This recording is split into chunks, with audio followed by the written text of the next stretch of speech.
Hello! It's Andy again from the Egocast channel. Yesterday we talked about socialism and capitalism. And today I would like to illustrate some of the benefits of capitalism because they're in the news. Here we go. Back now with your money and what some are calling the future of medicine. Membership fees or subscriptions for patients, often instead of costly insurance premiums. As ABC's Adrian Bankert reports, the idea may be gaining traction. It was inevitable. Privatized healthcare clubs.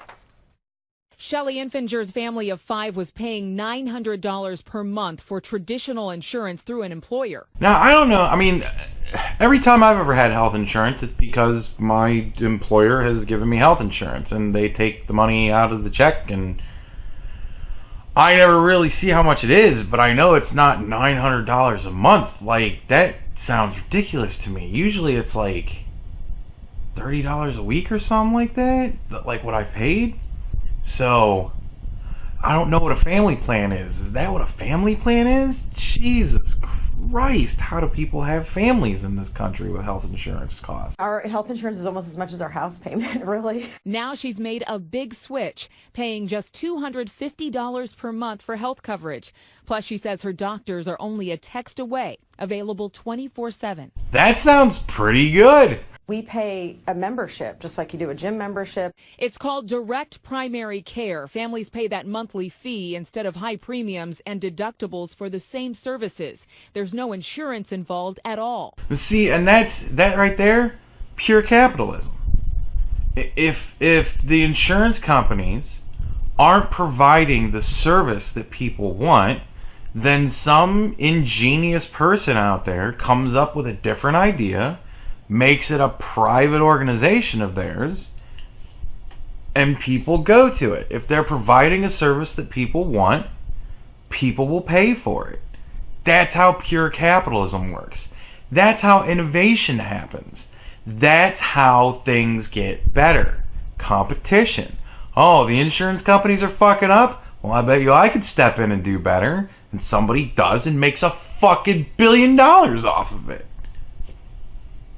Genius! When someone has an ailment, they should be able to be seen same day without going to the ER or the urgent care, where your cost is 500, 600 times what it is in my office. Most brilliant black man in the world. It's just genius. But some experts caution it's not the same as being covered. I think it's not good for people who are fooled into thinking it's insurance when it isn't. Well, I mean, you're buying essentially a healthcare membership. I would imagine when you go in to set all that up, they probably explain to you, hey, this isn't health insurance, you're paying this amount of money, and then when you have problems, you'll be paying this amount of money. Like, I'm sure it's spelled out in some way. It's a little bit disingenuous. Who do not understand that they may be just a block away from a catastrophic health event. The Infingers know that and have catastrophic insurance for an extra $120 per month just in case. So, what is that? $370 total for essentially full coverage, and then you pay a lesser price when you... I mean, it's genius. They're going to have these everywhere. And then the insurance companies are going to figure out some way to sue them into the ground. And that's how we stifle growth in this country. There you go. Proponents and critics agree that having both a membership plan and catastrophic coverage is key, and that avoids a government penalty. See that? Even avoids the government penalty. It's perfect. It's absolutely perfect. It seems so perfect. It seems like it falls right within all of the fucking boundaries that it needs to just be great. To be the innovation of the future. I hope they don't sue the hell out of them for it. Oh well. So we've looked at some smart people. Let's look at what the dummies are doing. Anyway, more schools across the country are switching to a 4-day week, hoping to cut down on costs like transportation and heating. For the low cost of the quality of your child's education, we can save all sorts of money on driving them to and from school. Now, your kids, they might love the idea of only 4 days of school in a week, but do longer days and shorter weeks really benefit them as students in a very competitive country and world? No. Tell me why you think this is a bad idea. Oh, I don't necessarily think it's a bad idea. I think it's interesting to see some school districts break outside of the traditional schooling model that we've had since the time of the one-room schoolhouse. We've been educating our kids the exact same way for 100 years. And yet we still pump out doctors and scientists that make people proud the world over. You know, if it ain't broke, I guess let's fix it. And while some parents, this may not work for their family, some parents might appreciate the flexibility in their schedule. I don't know. A lot of parents probably work. Like, I mean, imagine if you have a stay-at-home mom, but that's becoming increasingly more rare. Nowadays, parents both work. So you're going to be throwing the kid in there fucking, like, what are they going to do with the child when they're both at work that one day? The adult work week is still fucking 5 days. So what in the fuck? They might like to have 1 day a week to schedule their kids' doctor's appointments or soccer practice. Well, you need doctor's appointments when the kids get sick, and the parents don't schedule the goddamn soccer practice. The soccer team does. What? This is exactly what federalism's all about. Different states trying out different things and seeing what works. Okay. Nell, what are your thoughts initially to this idea that we'd shorten the work week to save costs? What does it do for the student? Nothing. Well, I think she makes an interesting point. This is taking place a lot in rural communities across America. I think if we instituted the policy in more urban centers, it would be a lot harder for families who may struggle to find care for their children, which leaves those children on those days without perhaps activities, extracurricular things to do. There's sometimes in these communities there's not a lot of community structure and involvement, and that can really hinder a child's ability to learn outside that school day. Yeah, not being at school, that tends to hinder your ability to learn outside of that day.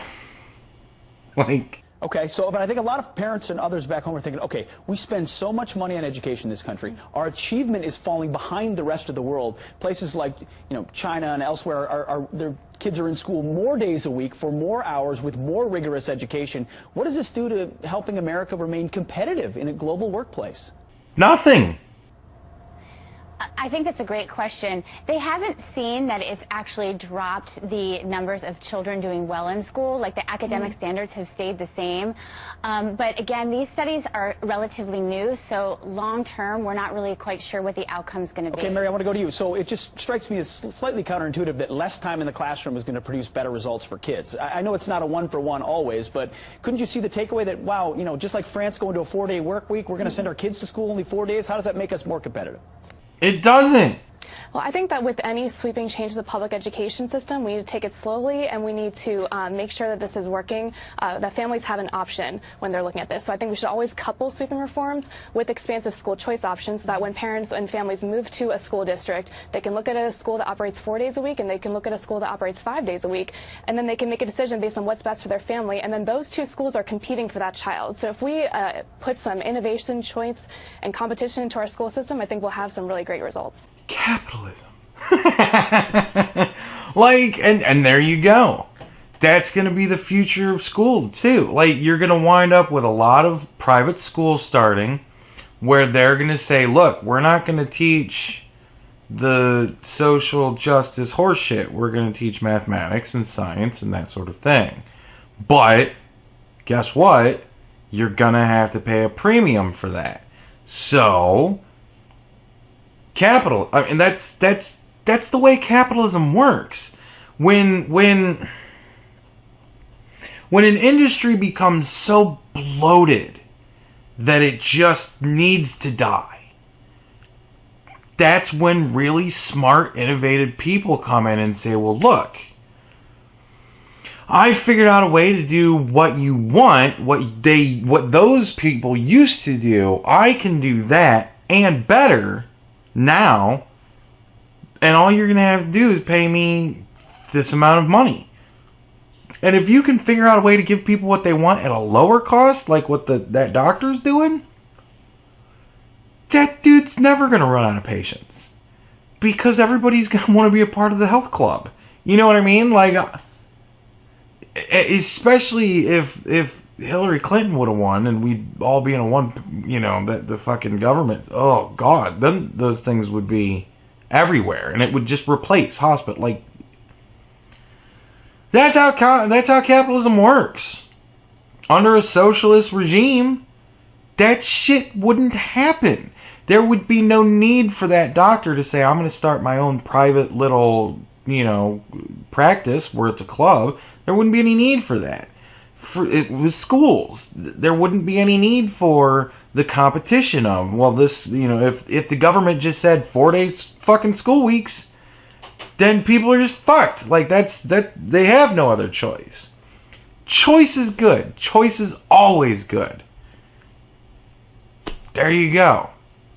And I remember there was a news clip before, old one, where they said that because Donald Trump was president, because of the travel ban or whatever, the Olympic organization, they said that they wouldn't allow the Olympics to come to the U.S. during Trump's presidency or whatever. So this is kind of my funny response to that. The billions of dollars spent building up Rio de Janeiro to host last year's Olympic Games was supposed to benefit the city and its residents. But 6 months later, little has changed for the better. Well, I think the short-term impact for 2 weeks was very positive. The city got a lot of publicity. But if you look at the medium and long-term impact, I think it was very limited. Historic Maracana Stadium, the site of the opening and closing ceremonies, is now largely abandoned and heavily vandalized. And that's like what happens everywhere they have the Olympics. They build all these great, beautiful stadiums. And then after the Olympics are over, they just become places where homeless people squat and just vandalized and broken. People go in and kids break everything. And so sorry. Power was cut off after a feud over unpaid electrical bills. Olympic Park is home to sleek sports arenas without events, deserted before they were even broken in. There's a lot to do. The space is very big.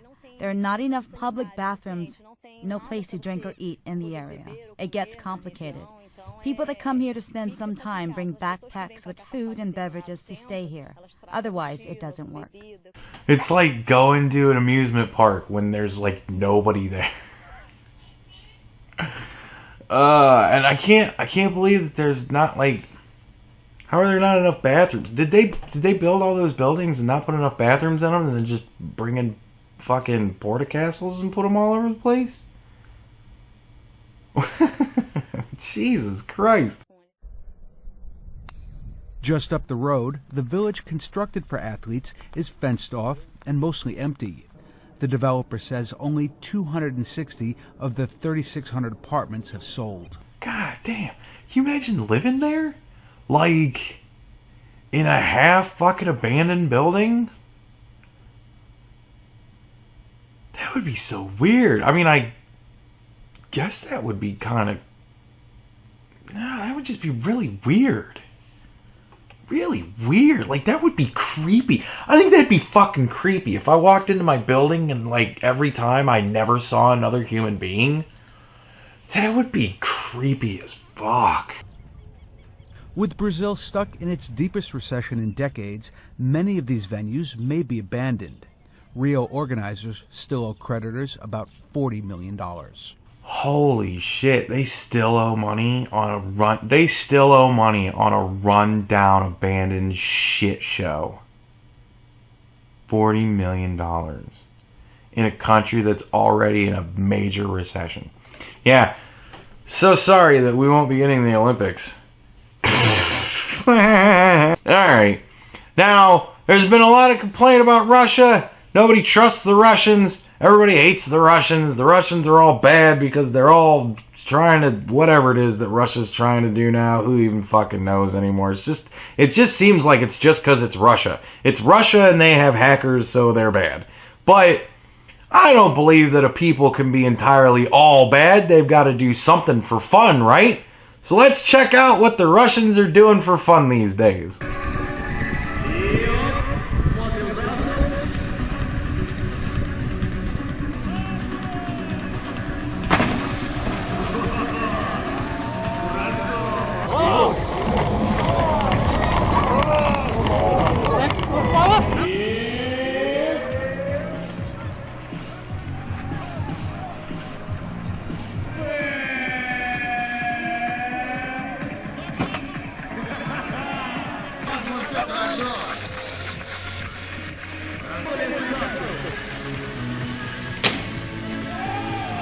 That's right, curling with cars. How can a people that comes up with curling with cars, how can they all be bad?